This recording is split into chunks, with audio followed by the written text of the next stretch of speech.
Hey guys, welcome to my channel UPSC Journey.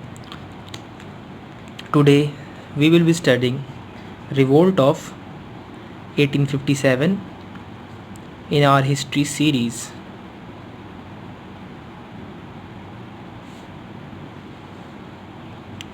Before beginning, I would like to tell you इस chapter के अंदर हमको पढ़ने होंगे रिवोल्ट ऑफ 1857 के अंदर क्या क्या हुआ था। फर्स्ट ऑफ ऑल कोई भी मूवमेंट जब होती है वो एकदम से नहीं होती, तो उसके आसपास की जो बैकग्राउंड होगा और क्या प्रॉब्लम्स थी, इसलिए हम पढ़ेंगे सिमरिंग डिसकंटेंट वाला एक टॉपिक कि लोगों के अंदर परेशानियां थी, क्या थी, क्यों एकदम से रिवोल्ट हुआ, उसके रीजंस क्या क्या थे basically. Then we will study the causes of revolt of 1857. After that, we will be studying the spread and beginning of the revolt.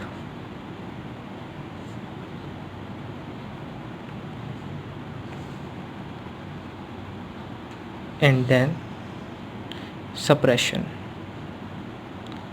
कि how the revolt got suppressed. And also we will study why revolt failed.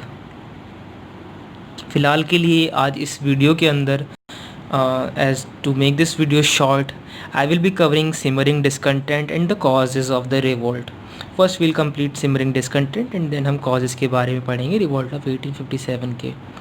इसके background में story अभी मैं और chapters बनाऊंगा जिसमें हम इससे पीछे के चैप्टर्स जो हैं किस तरह से भारत में पुराने लेटर मुगल्स का राज था, उसके बाद किस तरह से यूरोपियंस कंपनीज़ भारत के अंदर आई, कैसे उन्होंने अपने आप को एक्सपेंड किया, कैसे कंपनी रूल इस्टेब्लिश हुआ, कैसे वो बैटल की प्लासी में क्या हुआ, बक्सर में क्या हुआ, वो सब प्रीवियस मतलब इससे पीछे के चैप्टर्स हैं, उनको भी हम कवर करेंगे। बट फ़िलहाल के लिए will be focusing on revolt of 1557।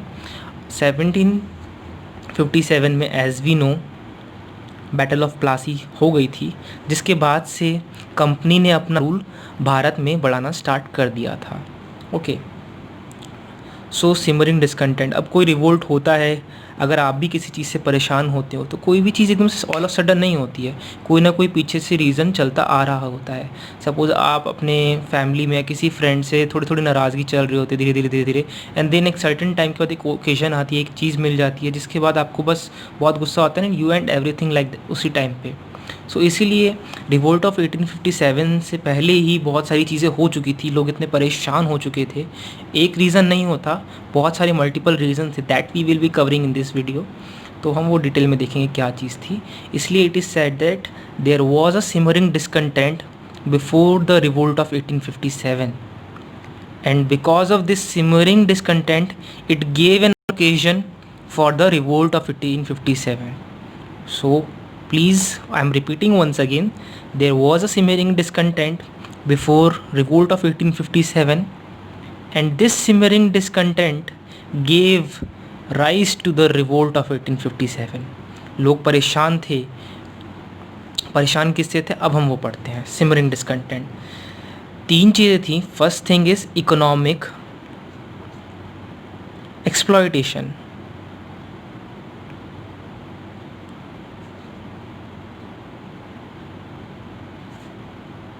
second was your expansionist policies,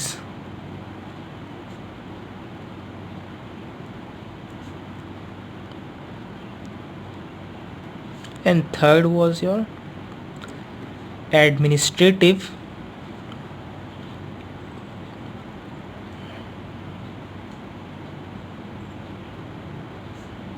innovations and corruption. क्या तीन चीज़ें थी? Economic exploitation, expansionist policies, administrative innovations and corruption. देखो, जब अंग्रेज़ भारत में आए, उन्होंने कब्ज़ा करना स्टार्ट किया, वेरियस स्टेट्स को एनेक्स किया, उसके बाद वहाँ पे अपने आप को एक्सपेंड करना स्टार्ट किया। अब जब भी आप किसी चीज़ को मतलब अटैक करते हो, अटैक करके नेक्स्ट करते हो, तो आप सोचते हो ठीक है इतना एरिया मिला है, मैं थोड़ा और एक्सपेंड करता हूँ, थोड़ा और एक्सपेंड करता हूँ। And when you expand something, आपको बहुत ज़्यादा रेजिस्टेंस मिल रहा था, बिकॉज प्रैक्टिस होती है एक तरीके से डील नहीं करते थे, वो बहुत ही ख़राब, उनकी पॉलिसीज़ बहुत ख़राब थी, वो बहुत ही इलीगल वे में क्या कहते हैं एक्सपेंड कर रहे थे, लोगों को परेशान कर रहे थे। तो दे हम आगे जाके पढ़ेंगे कौन कौन सी एक्सपेंशनिस्ट पॉलिसीज़ वो लाए थे, जैसे कि डॉक्ट्रिन ऑफ लैप्स हो गया, इस टाइप की पॉलिसीज़ वो इंट्रोड्यूस कर रहे थे, जिससे कि लोगों को बहुत ही ज़्यादा प्रॉब्लम हो रही थी। सो this was one of the reason expansionist policies. जब वो आए उन्होंने एक्सपेंशनिस्ट पॉलिसी इस तरीके से बनाई, अपनी पॉलिसी ही वो इस तरीके से ला रहे थे कि हमको एरिया कब्जाना है, ठीक है। So because of these expansionist policies, this created simmering discontent among the people. One factor is this. Second is economic exploitation. अंग्रेज़ों ने क्या किया, they economically exploited the traders, they economically exploited the peasants, artisans, handicrafts, जितने भी लोग थे उन्होंने economic एक्सप्लॉयटेट कर दिया था।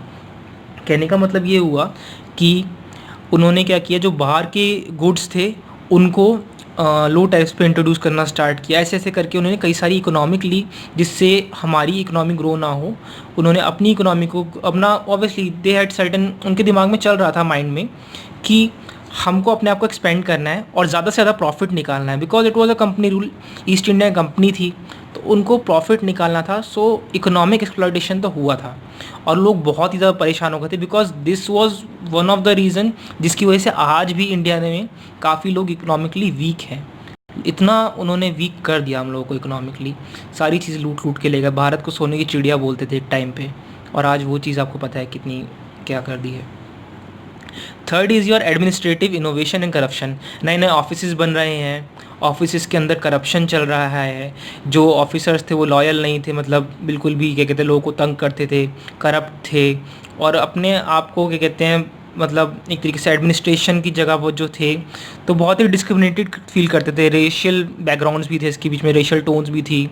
So this was also one of the reasons, administrative innovation and corruption, ठीक है।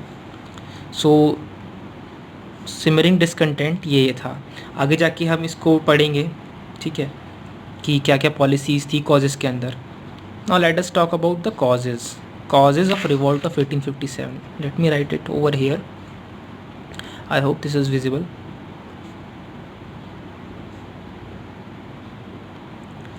Causes of revolt. When we talk about causes, तो एक तो उन्होंने, मैंने ऐसा बताया आपको कि इकोनॉमिक कॉजेज़, उन्होंने जो हमारे काम करने वाले लोग थे उनको इकोनॉमिकली एक्सप्लॉयट कर दिया, जिसके पास उनको कोई तरह का काम नहीं मिला, मैन्युफैक्चरिंग लो हो गई, एक्सपोर्ट्स हमारे डिक्रीज़ हो गए। सो एक तो रीज़न हमारा इकोनॉमिक कॉजेज़ हो गए। Second was your political causes, जिस तरीके की वो पॉलिसीज़ ला रहे थे, जिस तरीके से वो रूल्स ला रहे थे, जिस तरीके से वो गलत तरीके से अनेक्स कर रहे थे, ठीक है। सो this is also one of the causes. Second is your administrative causes. नए नए ऑफिसेस खोले गए जिसके अंदर करप्शन बहुत ही ज़्यादा था, जिससे लोग बहुत ज़्यादा परेशान हो गए थे। सो एडमिनिस्ट्रेटिव कॉजेज़, और उस एडमिनिस्ट्रेटिव कॉजेज़ में साफ दिखता था कि वो उनकी माइंड में यही चलता था थ्रू आउट टाइम कि कैसे बेनिफिट निकाला जाए। इंडियंस को उन्होंने कभी भी मतलब न सिर्फ प्रॉफिट के पॉइंट ऑफ व्यू से देखते थे और कुछ नहीं। So administrative causes. Fourth is your socio religion causes और सोशियो रिलीजियस कॉजेज़। इंडिया को लोगों को लगा कि वो आ रहे हैं, जिस तरीके से वो उन्होंने नई नई अपना एजुकेशन सिस्टम इम्पोज कर रहे थे, अपने तौर तरीके ला रहे थे और इंटरफेयर कर रहे थे, क्या कहते हैं टैक्स कर रहे थे मॉस्क और टेम्पल्स के लैंड को। तो लोगों को लगा कि, और वुमेन एजुकेशन, सती प्रथा, इन सब पे भी अपना इंटरफेरेंस दिखा रहे थे। सो एवरीवन थॉट कि ये तो हमारे रिलीजन के साथ यार छेड़छाड़ कर रहे हैं, और whenever we talk of religion people usually get angry. So this is one of the major also causes for the revolt, जिससे लोग बहुत परेशान हो गए थे और रिवोल्ट का रूप लिया। Fourth is your influence of outside events. बाहर से वो इस चीज़ से बहुत फ़र्क पड़ा, क्योंकि जब वो रिवोल्ट से पहले कुछ ऐसे वॉर्स हो चुके थे, जैसे कि अफ़गान वॉर, पंजाब वॉर्स, जिसकी वजह से एक पर्सपेक्टिव ये निकल के आया कि शायद ये जो अंग्रेज़ी ताकत है, द ब्रिटिशर्स हैं, they are not that strong, so they can be easily defeated. So इससे भी ऑब्वियसली कॉन्फिडेंस बूस्ट हो गया था। So this is also one of the factor. And the last is discontent among the sepoys.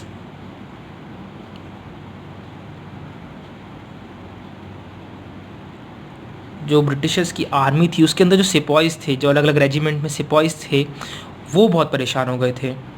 अब उसमें भी several factors थे, वो हम आगे पढ़ेंगे क्या क्या सेवरल फैक्टर्स थे, क्यों डिसकंटेंट हुआ। मेजरली ये बोला जाता है कि इसकी वजह से रिवोल्ट हुआ, इसकी वजह से रिवोल्ट हुआ, डिसकंटेंट था सिपॉइज को। उनको बोला गया था कि नए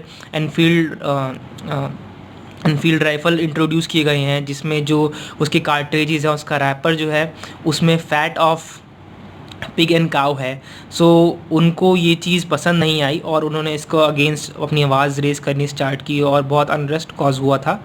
सो मोस्ट ऑफ द टाइम हम कहते हैं कि हाँ सिपॉइज परेशान थे, that lead to the revolt of 1857। But along with that these all the causes and enjoined with this particular thing, जिससे रिवोल्ट ऑफ 1857 कॉज हुआ। आगे आने वाली वीडियो में हम इन्हीं कॉजेज़ को डिटेल में पढ़ेंगे, पॉइंट वाइज पॉइंट, ठीक है। So let us revise what we have studied till now. We studied about revolt of 1857। हमने पढ़ा कि सिमरिंग डिसकंटेंट था, रिवोल्ट एकदम से नहीं हुआ, कुछ चीज़ें बैकग्राउंड में चलती आ रही थी जिससे लोग बहुत ही ज़्यादा परेशान थे। So I said there was a simmering discontent which led to the revolt of 1857, and this simmering discontent was cumulative effect of, you can write this also, this simmering discontent was the cumulative effect of economic exploitation, expansionist policies and administrative innovation and corruption, ठीक है। Because in सब से जितनी भी population थी सब effect हो गई थी, ठीक है। हमने पढ़ लिया simmering discontent. Then we study about the causes of revolt of 1857। कारण क्या थे भाई, रिवोल्ट ऑफ 1857 हुआ तो हुआ क्यों। So these are the causes of revolt of 1857।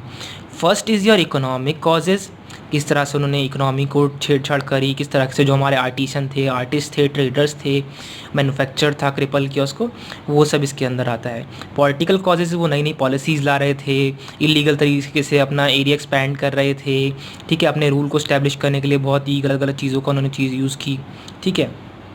Administrative causes, कि किस तरीके से उन्होंने उनके जो ऑफिसेस थे, लोअर कोर्ट्स थे, वहाँ पे बहुत ही ज़्यादा रैम्पेंट करप्शन था जिससे लोग परेशान आ चुके थे।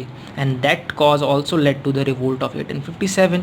And then social religious causes, Britishers जब आए उन्होंने क्या कहते हैं बहुत सारे लोगों के साथ ऐसा किया कि उनके लोगों को लगा कि हमारा रिलीजन डेंजर में आ रहा है, बहुत ज़्यादा इंटरफेरेंस कर रहे हैं।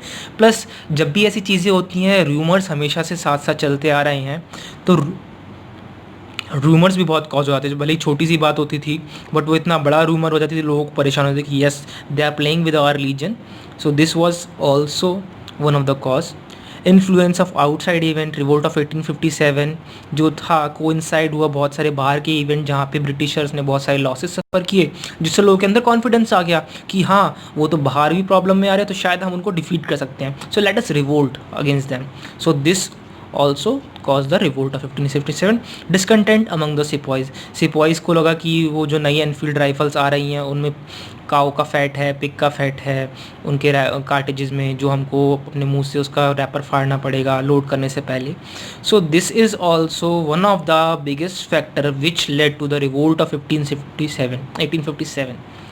सो थैंक यू गाइस, मिलते हैं नेक्स्ट वीडियोज़ में जिनमें हम ये आगे की जितने भी कॉजेज़ हैं उनको डिटेल में कवर करेंगे। Till then bye, thank you and yes subscribe to our channel UPSC journey. Thank you guys.